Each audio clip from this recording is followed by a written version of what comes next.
भट्ट्यासाठी आता पीठ मळून घेऊया. गव्हाचे पीठ,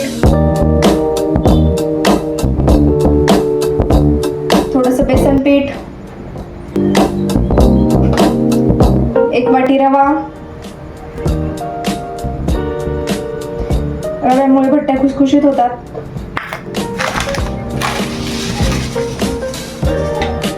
थोडासा ओवा,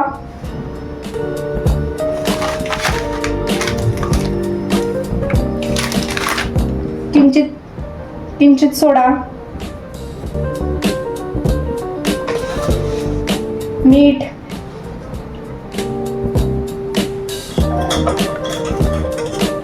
हळद, थोडेसे जिरे. हे सगळं मिक्स करून घेऊया.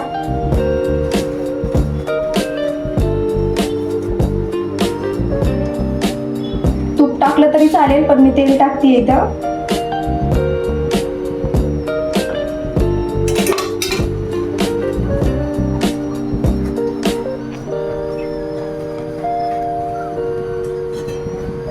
पाणी टाकून हे घट्टसर मळून घेऊया.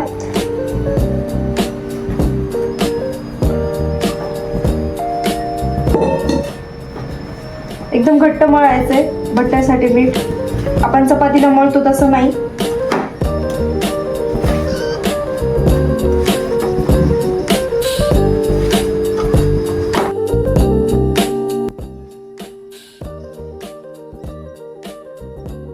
भट्ट्यासाठी असं घट्ट पीठ मळायचं आहे. जास्त पण मऊ नाही आणि जास्त पण घट्ट नाही, असं नॉर्मल. भट्ट्यासाठी एवढं पीठ घ्यायचं आहे. यामध्ये असं तेल लावून घ्यायचे सगळीकडून. तेल जरा जास्त लावायचे, त्यामुळे भट्ट्या आपल्या छान फुलतील. त्याला असं मुड्या पाडून घ्यायच्या आहेत. नंतर हे असं करायचं आणि याला असं मध्ये प्रेस करायचं. यामुळे भट्ट्या छान होतील. हे बघा, असं करून ठेवून द्यायचं आहे. हे आपण वाफायला टाकू.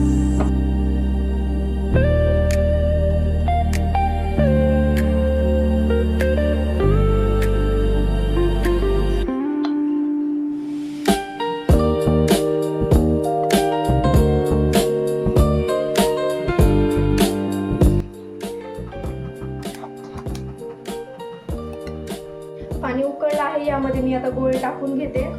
असे आदर गोळे सोडायचे आहेत. त्याला 10 मिनिट वाफू द्यायचं आहे.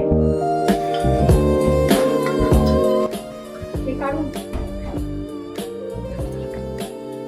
काढून घेतले आहेत मी. डाळभट्टी काढून घेतल्या, तर त्याचे काप करून घेऊ आपण तळण्यासाठी. डाळभट्टी थंड होईपर्यंत आपण वरण करायला घेऊ. सांबार तयार करण्यासाठी 1 कांदा, 1 टोमॅटो, थोडीशी कोथिंबीर, थोड्याशा वाळलेल्या लाल मिरच्या आणि शेवग्याच्या शेंगा, कारण की सांबार छान होतं म्हणून. आता आपण डाळ शिजायला टाकूया. सांबार करण्यासाठी 1 वाटी तुरीची डाळ. डाळीमध्ये 1 चमचा हळद,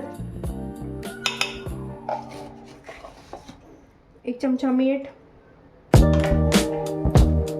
थोडेसे चिरलेले टोमॅटो आणि पाणी.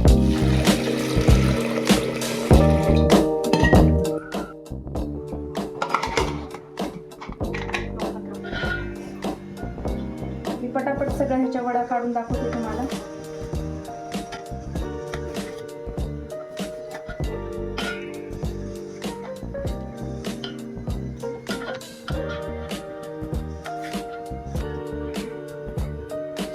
अशा भट्ट्याचे काप करायचे. सगळ्या भट्ट्या माझ्या कट करून झालेल्या आहेत. आता मी ह्या तेलामध्ये छान अशा तळून घेते. तेल गरम करायला ठेवते मी.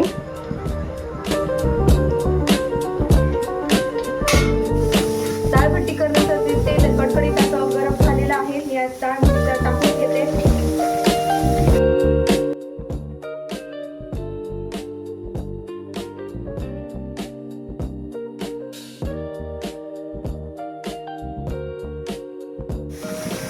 खाली चिटकतात का बघायचं आहे. चांगलं हलवून घ्यायचं आहे.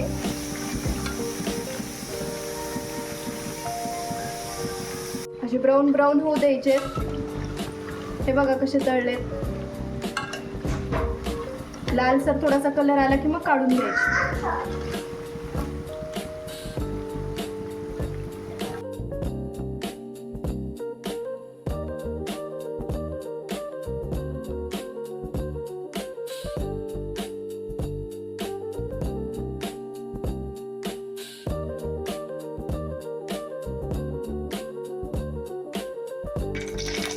मोहरी टाकू,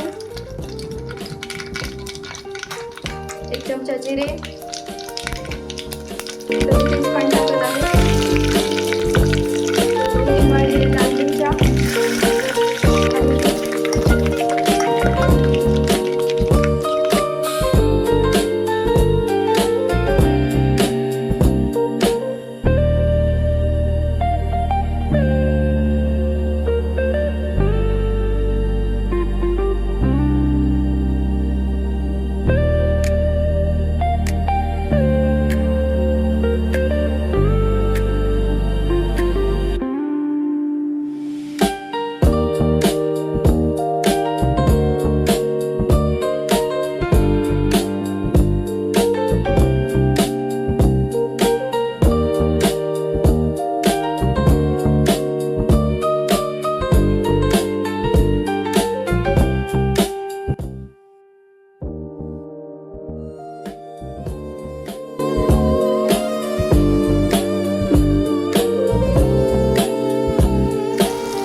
शेअर करा आणि सबस्क्राईब करायला विसरू नका.